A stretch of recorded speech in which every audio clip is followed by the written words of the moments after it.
नमस्कार दोस्तों, मैं अरविंद कुमार पुनः आपका स्वागत करता हूं Kota daily point online classes में। आज के इस चैप्टर में हम पढ़ेंगे अव्ययीभाव समास।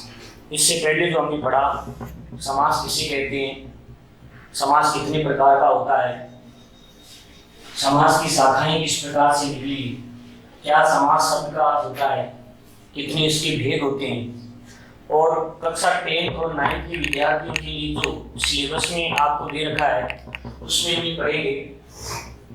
सबसे पहला जो समास है उस समास का नाम है अव्ययीभाव समास।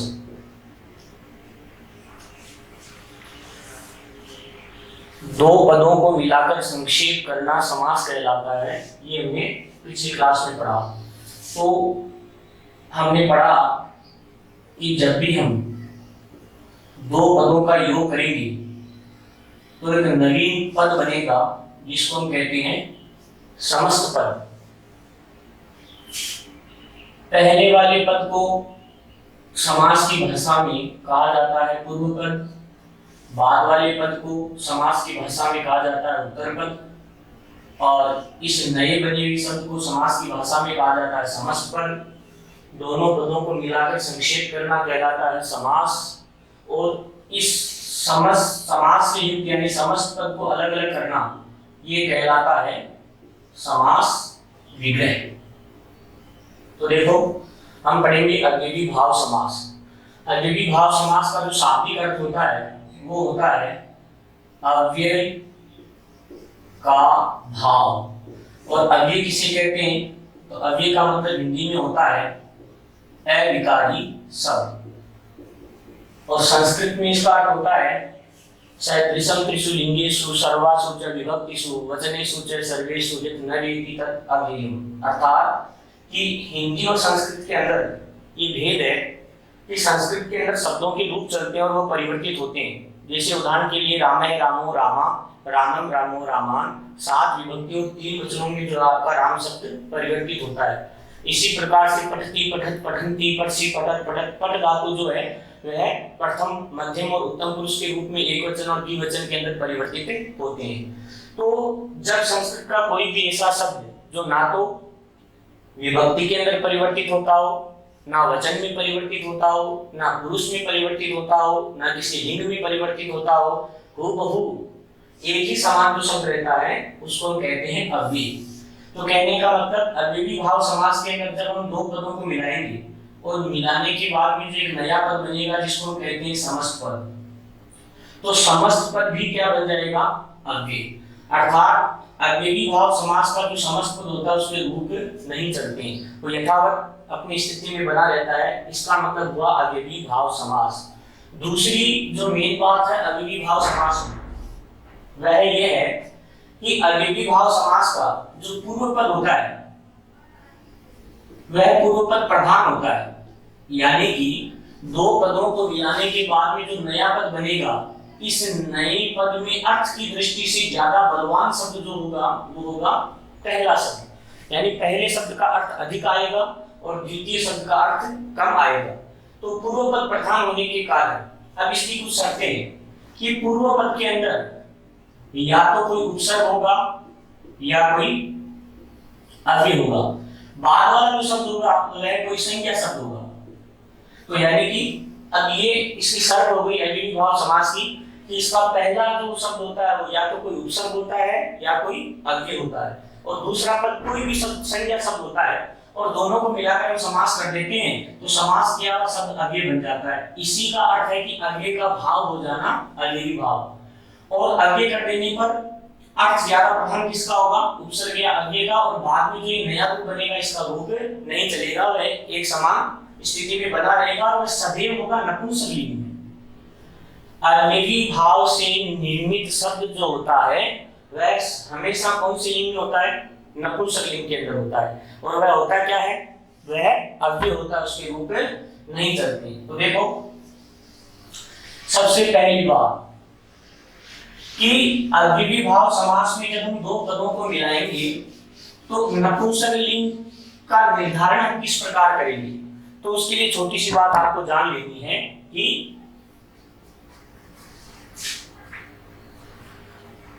ये है आपका अव्ययीभाव समास। पूरी डिटेल एक बार इसकी देख लो।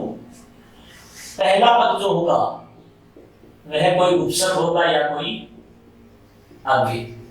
अव्यय या उपसर्ग का समास किसके साथ होगा? किसी संज्ञा के साथ समास होगा। दोनों को जब हम मिलाएंगे तो बनेगा आपका समस्त पद। और ये समस्त पद हमेशा कौन से लिंग में होगा? नपुंसक लिंग में। और ये क्या होगा? अव्यय होगा। तो देखो, जब भी हम उपसर्ग और अव्यय के बाद में किसी संज्ञा को मिलाते हैं तो ये जो समस्त पद होता है इसको नपुंसक लिंग कैसे बनाया जाए? तो इसके लिए आप इतना ध्यान रखो कि इस समस्त पद के अंत में यदि ए या आ है तो उसको हम किसमें बदल देंगे?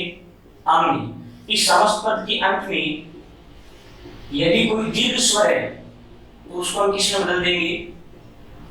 ह्रस्व स्वर यानी छोटे स्वर। अब मैं आपको उदाहरण के लिए बताता हूं कि अव्ययीभाव समास है और मान लीजिए एक उपसर्ग है उप, इसका हमने समास किया किसके साथ? राम शब्द के साथ हमने समास किया। तो जब हम दोनों को मिलाएंगे तो बनेगा उपराम। अब इस उपराम के रूप में चलेंगे। अब इसको अव्यय बनाने के लिए हमें इसको कौन से लिंग में लाना पड़ेगा? नपुंसक लिंग में। और अव्ययीभाव समास पढ़ते समय आप इतना ध्यान रखो कि जो समस्त पद बनता है उस समस्त पद के अंत में यदि ए या आ है तो उसको आप अम में बदल दो, और यदि कोई दीर्घ स्वर है तो आप उसको छोटे स्वर यानी ह्रस्व स्वर में बदल दो। अब इस मैं के अंत में क्या है? ए को आपने किसने बदला? अम में। तो ये आपका बन जाएगा उपरामम। ये आपका अव्ययीभाव समास है नपुंसक लिंग के अंदर, और ये अब अव्यय है। आप इसके रूप नहीं चला सकते उपरामे है, उपरामो, उपरामा, नहीं, सिर्फ उपरामम। ये एक ही रूप बनेगा और ये हमेशा अव्यय बन करके रहेगा और हमेशा नपुंसक लिंग में बनेगा। ठीक एक उदाहरण और, उप का हमने समास किया नदी के साथ। तो देखिए उप का अर्थ होता है समीप या पास। तो जब उप और राम का समास किया तो शब्द बना उपरामम। तो उपरामम का अर्थ होता है राम के पास। तो यहाँ शब्द दो हैं, दो शब्दों के मेल से एक नवीन शब्द बना है। तो इसमें उप का अर्थ ज्यादा आएगा या राम का अर्थ? आपको यदि संस्कृत में कोई कहे कि उपरामं गच्छामि, मैं राम के पास जा रहा हूँ, तो उपरामं शब्द का मतलब राम होता है कि राम के पास होता है। अहम उप गंगम वसामि, मैं गंगा के पास रहता हूँ। तो गंगा में रहता हूँ या गंगा के पास रहता हूँ, तो अर्थ बलवान है उप का। तो अव्ययीभाव समास में हमेशा पूर्व पद का अर्थ प्रधान होता है, यानी इसके अंदर पूर्व पद क्या होता है? प्रधान। अब उप और नदी का हमने समास किया जोड़ा, इसमें कोई संधि तो हो नहीं रही है। ध्यान दीजिए, यदि समास में कहीं भी संधि हो रही है तो आपको वहां संधि करना अनिवार्य होता है। संधि कहां कहां होती है तो उसका नियम है संहिता एक पद में, संहित एक पदे नित्यम नित्या धातु उपसर्गयो। धातु और उपसर्ग नित्या समासी और समास में वाक्य टू सार विवक्षा अपेक्षते, यानी कि समास में यदि कहीं संधि हो रही हो आप उसको दरकिनार नहीं कर सकते, वह अनिवार्य रूप से आपको वहां संधि करनी पड़ेगी। यदि धातु उपसर्ग जहां मिल रहे वहां यदि संधि हो रही है तब भी आपको संधि अनिवार्य रूप से करनी पड़ेगी। एक पद में यदि संधि हो रही है तब भी आपको वहां संधि करनी पड़ेगी। तो वाक्य के अंदर आपकी मर्जी पे डिपेंड करता है कि आप संधि चाहो तो करो और चाहो तो मत करो। तो यहाँ हम समास पढ़ रहे हैं, यदि कभी ऐसी स्थिति उत्पन्न हुई जहाँ संधि हो रही है तो वहां हमें अनिवार्य रूप से संधि करनी ही पड़ेगी। जैसे मान लीजिए उप प्लस अश्व, अश्व का मतलब होता है घोड़ा, इन दो पदों का आपने समास किया तो यहाँ आपको दीर्घ संधि प्राप्त हो रही है, ए प्लस ए बराबर आ। तो यहाँ आपको संधि करनी ही पड़ेगी और शब्द बनाना पड़ेगा उपास्व, और फिर आप इसको नपुंसकलिंग बनाओगे तब ये आपका बनेगा उपास्वम। तो समास के अंदर यदि कहीं भी संधि हो रही है तो आपको संधि करना अनिवार्य है। देखिए उप और नदी को हमने मिलाया, बना उपनदी। अब अव्ययीभाव समास के समस्त पद को नपुंसकलिंग में परिवर्तित करने के लिए हमारे पास दो शर्तें हैं, ए या आ को अम में बदल दो, दीर्घ स्वर को ह्रस्व स्वर में बदल दो। तो ये जो आपका उपनदी शब्द है, इस उपनदी शब्द के अंत में ना तो ए है और ना ही आ है, इसके अंत में दीर्घ स्वर है। तो दीर्घ स्वर को आप ह्रस्व छोटे स्वर में बदलोगे तो ये आपका शब्द बन जाएगा उपनदी, और ये आपका समास कंप्लीट। तो देखिए अव्ययी भाव समास के अंदर जो उपसर्ग और अव्यय होते हैं, रहे 9th और 10th में के जो जो पाठ्यक्रम है उसके अंदर कौन कौन से उपसर्ग और कौन कौन से अव्यय हैं, दोनों पदों को मिलाकर हम किस प्रकार से समस्त पद बनाएंगे, समस्त पद को हम नपुंसकलिंग का रूप किस प्रकार से देंगे, और समस्त पद यदि आ जाए तो उस समस्त पद का हम समास विग्रह किस प्रकार करेंगे, तो यह हम स्टेप बाय स्टेप पढ़ते चलते हैं। तो सबसे पहले देखो आपके सिलेबस के अंदर वह कौन कौन से उपसर्ग और कौन कौन से अव्यय हैं जिनके साथ अव्ययी भाव समास होगा।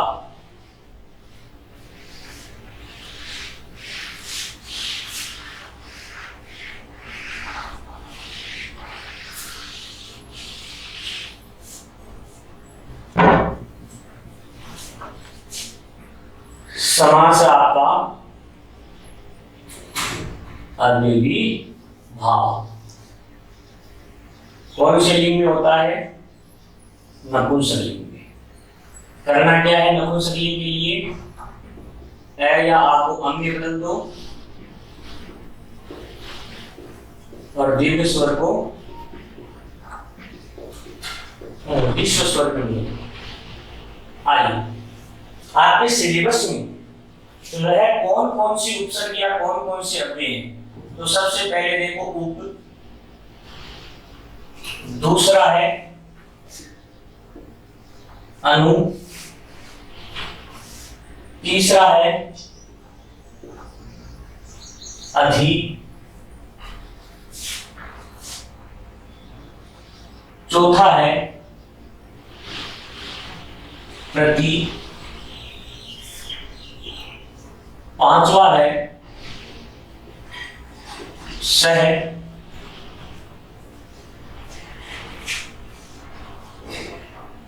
एक बार में 500 देख लेते हैं। बाकी देखिए प्रथम पद आपकी फिक्स है, उप आपको नजर आएगा, अनु आपको नजर आएगा, अधि आपको नजर आएगा, प्रति आपको नजर आएगा, सह आपको, ये तो प्रथम पद है जो अव्ययी भाव समास की किसी भी उदाहरण में आपको नजर आएंगे। और यह शब्द देखते ही प्रथमतया आप ये अंदाजा लगा सकते हो कि यहाँ यह शब्द आ गए और आपसे समास यदि पूछा गया है तो वहां आपको अव्ययी भाव समास ही करना है। तो सबसे पहले देखो कि अव्ययी भाव समास में जो प्रथम पद है उनका समास किसके साथ होगा, उनका समास होगा किसी संज्ञा के साथ। और उदाहरण देखो, मान लीजिए उप का समास किया हमने, एक शब्द है ग्राम। अब अव्ययी भाव समास में जो समस्त पद होता है वो नपुंसकलिंग में होता है, और नपुंसकलिंग उसको बनाने के लिए हमें क्या करना होगा, हमें अंतिम ए या आ को हमें बदल देना है और दीर्घ स्वर को ह्रस्व स्वर में बदल देना है। उप और ग्राम में जब हमने समास किया तो शब्द बना हमारा उपग्राम, उपग्राम। अब इस ग्राम शब्द के अंत में है ए, तो इस ए को हम बदल देंगे अम में। अब आपका शब्द बन गया उपग्राम। ये तो है समस्त पद बनाने की विधि। इसी प्रकार से अनु प्लस नगर शब्द बन गया अनुनगर। अंत में क्या है ए, ए को बदलेंगे अम में, क्या बन जाएगा अनुनगर। इसी प्रकार से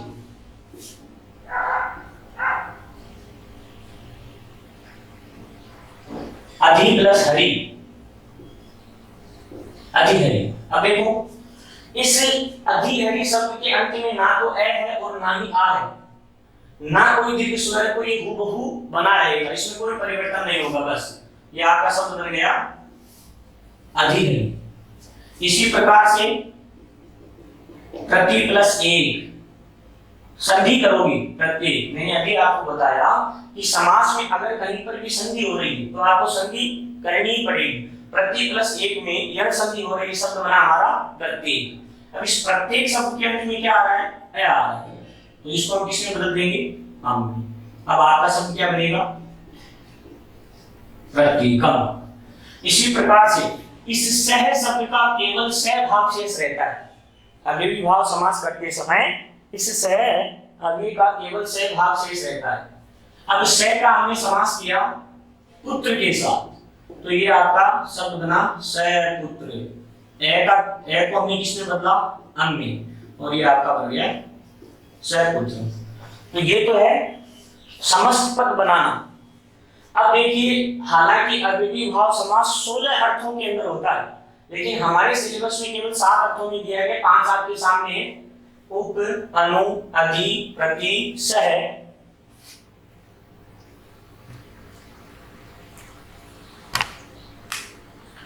अब इस समस्त पद का समास विग्रह कैसे करें? तो समस्त पद का समास विग्रह करने के लिए हमारे पास अलग अलग नियम हैं प्रत्येक शब्द के। तो यदि उप का समास किसी संज्ञा के साथ हो रहा हो तो ये तो बना इसका समस्त पद। अब इस समस्त पद का विग्रह करने के लिए हमें क्या करना पड़ेगा? उत्तर पद में षष्ठी विभक्ति, उत्तर पद में लगाएंगे षष्ठी विभक्ति और बाद में जोड़ देंगे समीपम। तो देखो, अव्ययीभाव समास का समास विग्रह करते समय शब्दों को उल्टा कर दिया जाता है, यानी कि जो बाद वाला संज्ञा पद है समास विग्रह के समय इसको पहले लिखेंगे और पहले पद का अर्थ क्या है उसको हम बाद में लिखेंगे। तो एक बार उप से आप समझिए कि जब भी हमने उप का अव्ययीभाव समास किया और शब्द बनाया, उस शब्द का समास विग्रह करने के लिए उत्तर पद में आप षष्ठी विभक्ति लगाओगे और बाद में समीपम जोड़ दोगे। अब आपका शब्द है उत्तर पद में ग्राम, आप ग्राम में षष्ठी विभक्ति लगाओगे तो शब्द बनेगा आपका ग्रामस्य, और उप के स्थान पर आपको जोड़ देना है समीपम। तो ये तो है आपका समस्त पद और ये आपका समास विग्रह। तो यहाँ पर बच्चों को ये ध्यान देना होगा कि समास पढ़ने से पहले आपको ज्यादा नहीं लेकिन कुछ शब्द रूप है संस्कृत भाषा के जो आपको याद करने ही पड़ेंगे। और संस्कृत एक मनोवैज्ञानिक भाषा है, तो ये मनोवैज्ञानिक भाषा होने के कारण इसकी जो शब्द रचना है वो शब्द रचना है बड़ी समानांतर रहती है। यानी कि आप यदि एक शब्द रूप याद करते हैं या एक शब्द रूप को आप लिखना या पढ़ना समझते हैं तो आप स्वतः ही ऑटोमेटिक आप हजारों और सैकड़ों जितने भी शब्द हैं इसके समानांतर चलने वाले वह आप स्वयं उनका निर्माण कर सकते हैं, विभक्तियां बोल सकते हैं। तो सबसे पहले आपको करना क्या है, कुछ शब्द रूप याद करने हैं। और करने किस प्रकार से? मान लीजिए एक शब्द है राम, इसके अंत में है ए, तो इसको संस्कृत में कहा जाता है अकारांत और इसका लिंग कौन सा है? पुल्लिंग। तो राम को हम कहेंगे अकारांत पुल्लिंग शब्द। अकारांत क्यों कहेंगे?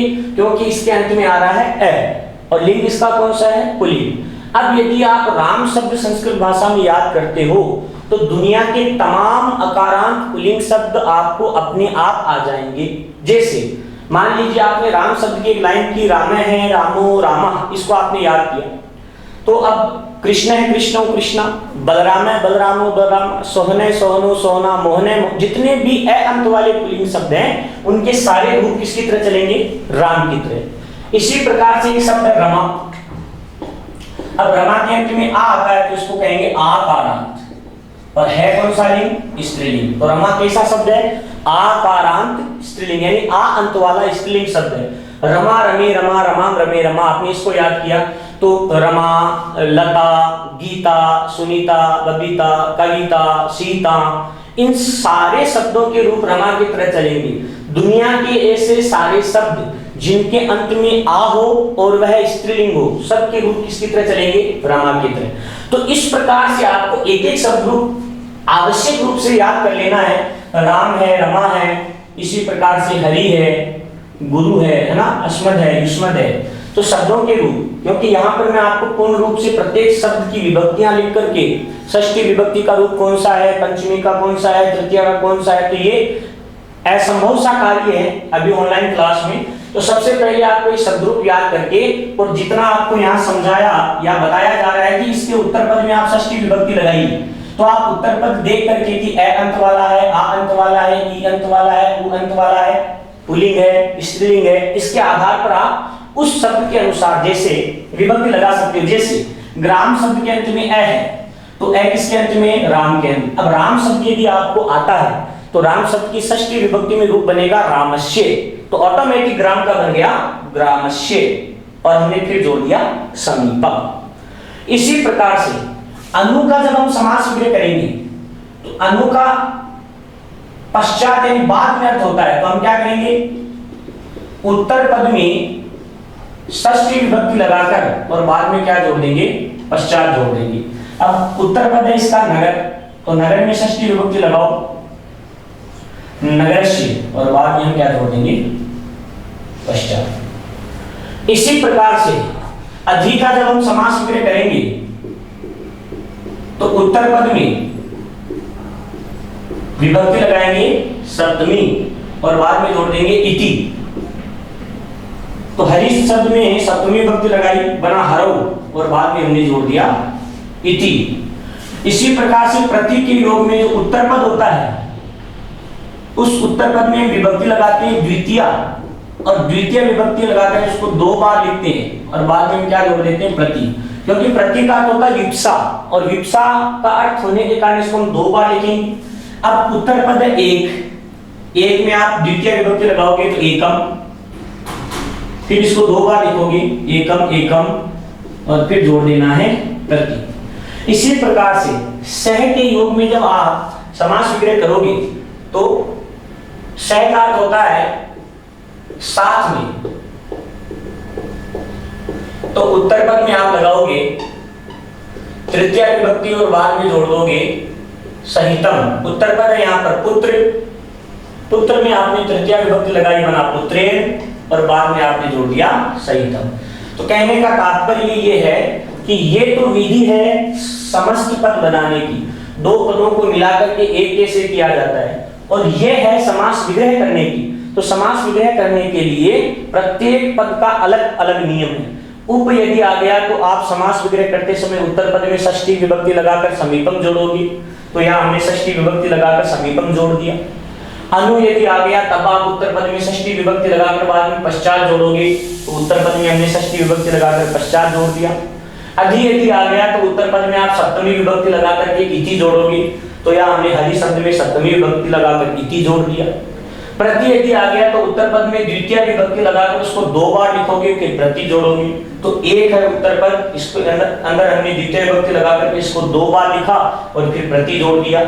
सह के साथ में आप उत्तर पद में तृतीय विभक्ति लगाकर सहितम जोड़ोगे, तो उत्तर पद था इसका पुत्र, पुत्र में हमने तृतीय विभक्ति लगाई पुत्रेण और फिर हमने क्या जोड़ दिया सहितम। तो इस प्रकार से आप अनेक उदाहरण, अब ये आपके तब तक समझ में नहीं आएगा जब तक आप 2 4 5 7 शब्द रूप याद ना कर लो। तो जो आपको शब्द रूप याद करने हैं मुख्य रूप से, वह मैं आपको बता देता हूं एक बार कि अनिवार्य है आपको राम, रमा, हरि, गुरु, नदी, अस्मत्,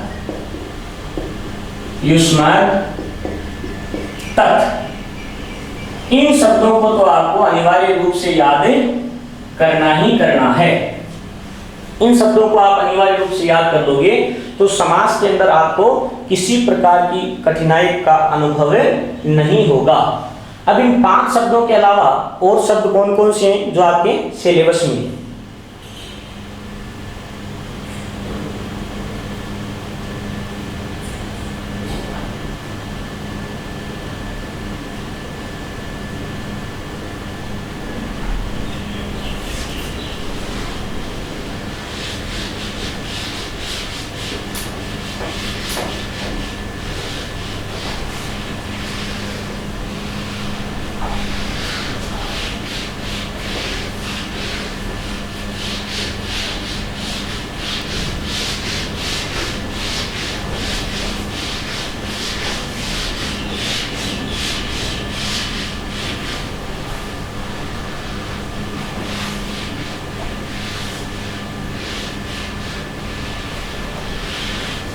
छठा शब्द जो है वह छठा शब्द है यथा। यथा का मतलब होता है के अनुसार।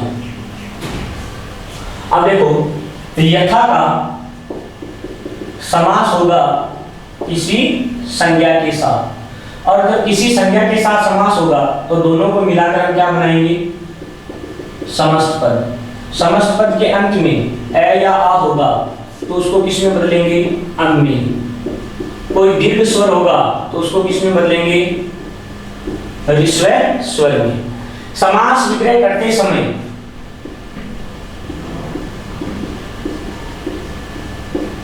उत्तर पद में द्वितीय विभक्ति लगाकर और बाद में आपको जोड़ना है अनतिक्रम में। अनतिक्रम में का मतलब होता है अनुसार। देखिए यथा और हमने इसका समास किया काल के साथ, दोनों को जोड़ के लिखा, शब्द बन गया यथा काल। अंत में क्या था? ए को हमने किस में बदल दिया? अम में। अम में बदलते ही यह आपका शब्द बना यथा कालम। समास विग्रह क्या करेंगे? उत्तर पद में द्वितीय विभक्ति लगा करके अनतिक्रम में जोड़ देंगे। और उत्तर पद आपका काल, तो काल में आप द्वितीय विभक्ति लगाओ, शब्द बनेगा कालम और बाद में आपने जोड़ दिया अनतिक्रम। तो इस प्रकार से आपका अव्ययी भाव समास कंप्लीट। आगे की जो क्लास होगी उसके अंदर हम पढ़ेंगे कर्मधारय समास, फिर हम पढ़ेंगे द्वंद्व समास। तो आपको समास कोई भी समझना हो तो उसके लिए आपको प्रथम इन शब्दों के रूप आपको याद कर लेने हैं, और रूप याद करने के बाद में जैसा आपको बताया गया उस प्रकार से यदि आप करोगे तो आपके सामने किसी भी प्रकार का कोई भी उदाहरण हो तो आप उसको सॉल्व कर सकते हैं। तो नमस्कार, आगे की क्लास में हम पढ़ेंगे कर्मधारय समास, द्वंद्व समास,